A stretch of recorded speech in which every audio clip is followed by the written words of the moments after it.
ഒമേരി എന്ന് പറഞ്ഞ ഈജിപ്ഷ്യൻ ഇവിടെയാണ് താമസിക്കുന്നത്. അയാൾ സ്റ്റീൽ വാങ്ങാൻ വേണ്ടി നമ്മുടെ ഓഫീസിൽ വന്നിട്ട് കുറച്ച് അഡ്വാൻസ് ക്യാഷ് തന്നിരുന്നു. നമുക്ക് അയാളെ കാര്യങ്ങൾ പറഞ്ഞ് മനസ്സിലാക്കാം. അപ്പം ജേക്കബ്,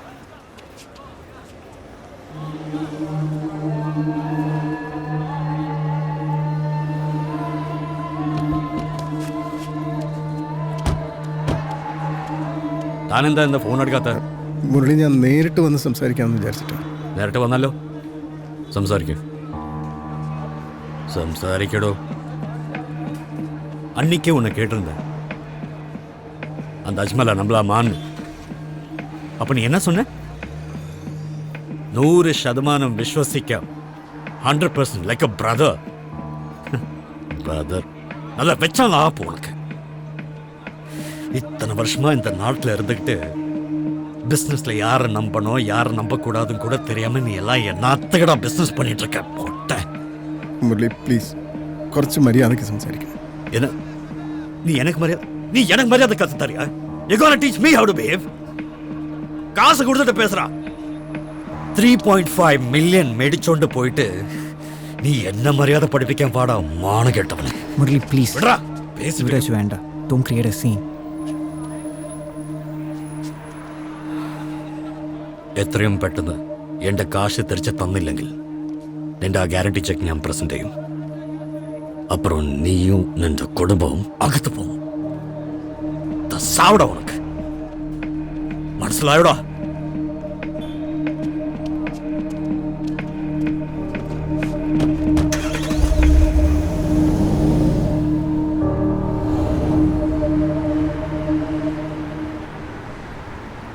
അമ്മ ഒന്നും പറയണ്ട, പപ്പൻ സ്വസ്ഥായിട്ടിരിക്കട്ടെ. എല്ലാം ഞാൻ പറഞ്ഞില്ലേ, പിന്നെ എന്താ അമ്മ? അമ്മ ഇങ്ങ് വന്നേ, ഞാൻ പറയട്ടെ.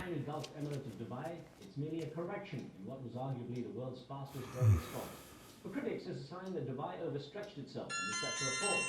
There's no doubt the Emirates has plenty of appeal. It's famous for having the world's tallest buildings, lavish properties, and headline-hitting development projects such as Matthew. man-made islands like the Palm. When oil was above $100 a barrel, it looked as if the region was insulated from the economic storm wreaking havoc over much of the rest of the എവിടെ വെച്ച്?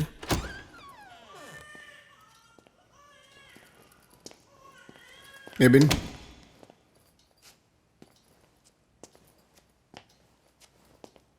നീ കുടിച്ചിട്ടുണ്ടോ? യാ,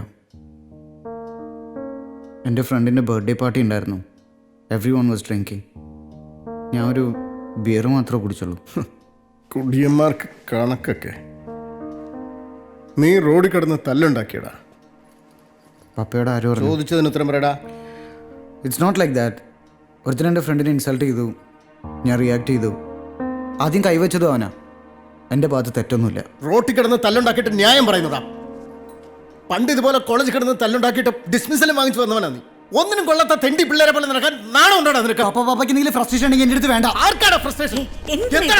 എന്താണ് എനിക്ക് frustration? എന്നോട് എന്തിനാ ചൂടാവുന്നേ? ഞാനാണ് നാട്ടുകാരുടെ പൈസ ഒക്കെ മേടിച്ച്. ഞാൻ കാരണമാണോ 24 മണിക്കൂർ ആൾക്കാരെ പൈസ വിളിക്കുന്നത്? ഞാൻ എന്റെ കാരണമാണോ? Is it because of me? എന്നെ ഉപദേശിക്കാനും ചോദ്യം ചെയ്യാനും വരുന്നതിന് മുമ്പ് അതിനുള്ള അർഹതയുണ്ടോ എന്ന് സ്വയം ചോദിച്ചു. ജെറി കൈയെടുക്ക. ജെറി കൈയെടുക്കാൻ. കൈയെടുക്കടാ.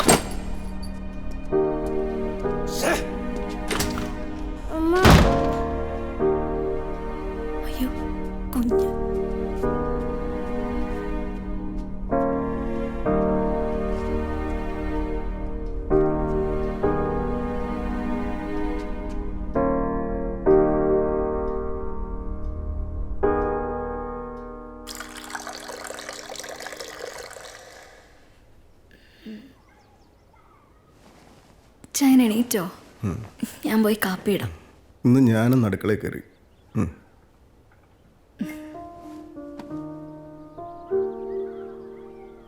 എബിൻ പറഞ്ഞതൊന്നും മനസ്സിൽ വെക്കരുത്. അവന്റെ പ്രായത്തിലുള്ള പിള്ളേർക്ക് എങ്ങനെയാ സംസാരിക്കണ്ടേന്ന്. കുഴപ്പം അവൻ്റെ മാത്രമല്ല, അവൻ പറയുന്നത് കേൾക്കുന്നതിന് മുമ്പ് അവനെ ചീത്ത വിളിക്കാൻ ഞാൻ തീരുമാനിച്ചിരുന്നു. അത് തെറ്റല്ലേ? മക്കളെ നമ്മൾ മനസ്സിലാക്കണ്ടേ? എന്നാലും അവൻ അങ്ങനെയൊന്നും പറയാൻ പാടില്ല. ഷെളി, ലൈബീരിയയിൽ എൻ്റെ ഒരു ഫ്രണ്ടിൻ്റെ കയ്യിൽ കുറച്ച് സ്ക്രാപ്പ് കിടപ്പുണ്ട്. ഇറാനിൽ എനിക്കൊന്ന് 2 ബയേഴ്സും ഉണ്ട്.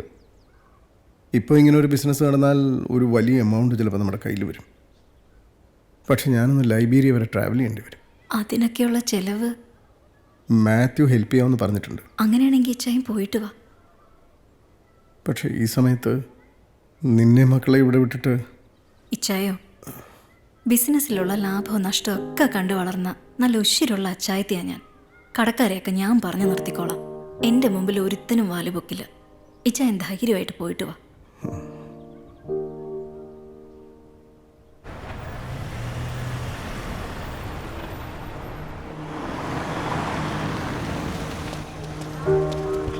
Good morning sir. Good morning. നാട്ടിലേക്കാണോ? സുഖമല്ലേ? സുഖമായിരിക്കും സാർ. ഉണ്ണീട്ടാ, എന്നാ പോയിട്ട് വരാം.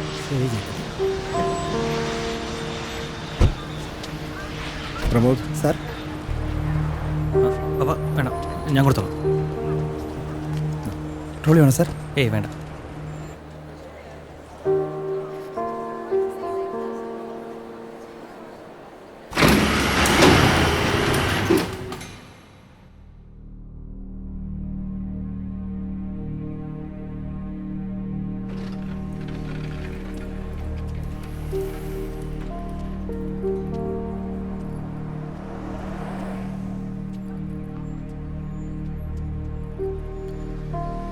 കവിയൂർ ഓർത്തഡോക്സ് പള്ളി വെച്ചിട്ടാ ഞാൻ നിൻ്റെ അമ്മയെ ആദ്യമായിട്ട് കാണുന്നു. അവിടെ വെച്ച് തന്നെയായിരുന്നു ഞങ്ങളുടെ കെട്ടും. പള്ളിമുറ്റത്തുനിന്ന് അവിടെ കൈ പിടിച്ചിറങ്ങി അന്ന് തൊട്ടിന്നവരെ ഞാൻ അവളെ കരയിച്ചിട്ടില്ല. ഷെളി കരയാൻ പാടില്ല.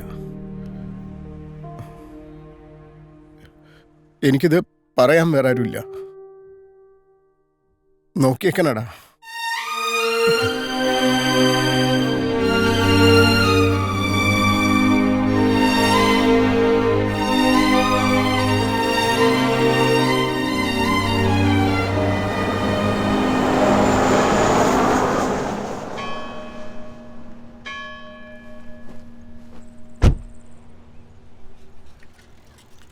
ഇന്നലെ രാത്രി മുരളിമേനോൻ വിളിച്ചിരുന്നു.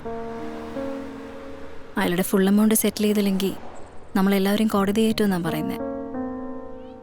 ഇന്റർപോളിൽ പ്രഷർ ചെയ്ത് കേസ് വേറെ ലെവലിലേക്ക് കൊണ്ടുപോകുമെന്നും പറഞ്ഞു.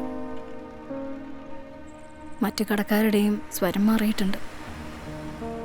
ഇച്ചായം വരാൻ ഇനിയും സമയമെടുക്കും. നമ്മൾ കുറച്ച് എമൗണ്ടെങ്കിലും ഉടനെ സെറ്റിൽ ചെയ്തേ പറ്റൂ. നാട്ടിലുള്ള നമ്മുടെ പ്രോപ്പർട്ടീസ് വിറ്റാലോ? അതുകൊണ്ട് മാത്രം ആവില്ല. നിങ്ങളുടെയൊക്കെ കല്യാണത്തിന് വേണ്ടി മാറ്റിവെച്ച് FD ഒക്കെ ബ്രേക്ക് ചെയ്യേണ്ടി വരും. പിന്നെ നമ്മുടെ ഇവിടെയുള്ള പ്രോപ്പർട്ടീസും. ഇവിടെ നമുക്കതിന് മാത്രം. നമ്മുടെ വീട്, നമ്മുടെ ഓഫീസ്. അയ്യോ, ഇപ്പം നമ്മുടെ സ്റ്റാഫ്, മണിച്ചേട്ടൻ, മൊയ്തുക്ക, എല്ലാവരെയും പിരിച്ചുവിടേണ്ടി വരും. ഇതുകൂടാതെ പെട്ടെന്ന് കുറച്ച് എമൗണ്ട് റെഡിയാക്കണമെങ്കിൽ വേറൊരു സാധനവും കൂടെ നമ്മൾ വിൽക്കേണ്ടി വരും.